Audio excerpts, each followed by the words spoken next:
Day in my life as a tsetse, naabot sa Hong Kong. For to the video day.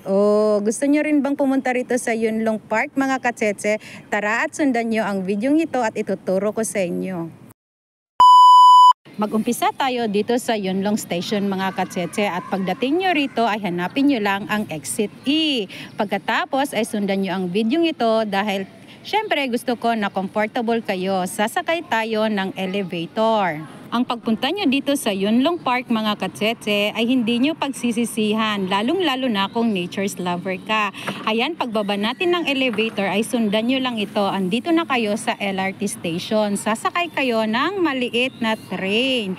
Yes, pagkasakay nyo doon sa MTR kung nasaan man kayo dito sa Hong Kong, ay sasakay pa kayo ulit ng train. Huwag kayong mag-alala dahil kung sumakay kayo sa MTR ay wala na kayong babayaran dito, as in zero balance. Zero yung wala silang ikakaltas ba, da.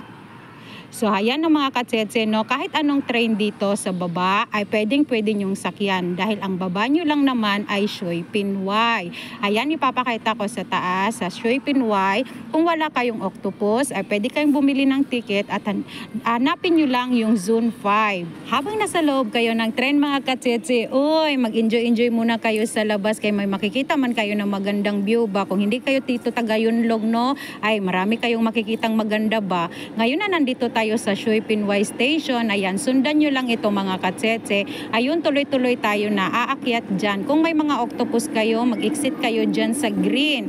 Ako kasi ay bumili ako ng ticket kaya naiwan man yung octopus ko, oy. So, eto na, tuloy-tuloy lang tayo mga katsetse, no? Ang Yunlong Park nga pala mga katsetse ay tinawag dati na Yunlong Town Park na located sa Yunlong New Territories dito sa Hong Kong. Kung itatanong nyo kung may entrance ba rito ay libreng-libre po ito sa lahat mga katsetse. Huwag kayong mag-alala.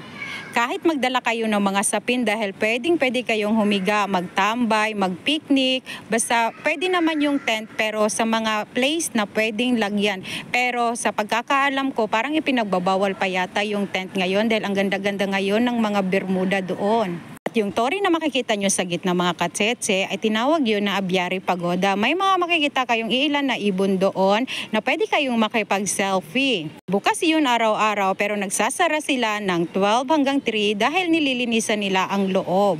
At saka ang ikinaganda pa rito mga katsetse ay 24 hours siyang bukas. O, diba? Lahat ng parte dito sa Yunlong Park ay pwede nyong puntahan at pwede nyong tambayan anytime, anywhere. So heto at nakababa na nga tayo ng hagdanan mga katsetse. Ituloy-tuloy nyo lang, continue lang kayo sa paglalakad at medyo mainit naman, magdala kayo ng payong. At kung gusto nyong tumambay muna rito ay magdala kayo ng sarili nyong pagkain at tubig mga katsetse. Although may mga nagbibenta naman dyan pero mas maganda rin talaga na meron na kayong bitbit pagpunta rito. Hayan na, malapit na tayo mga katsetse.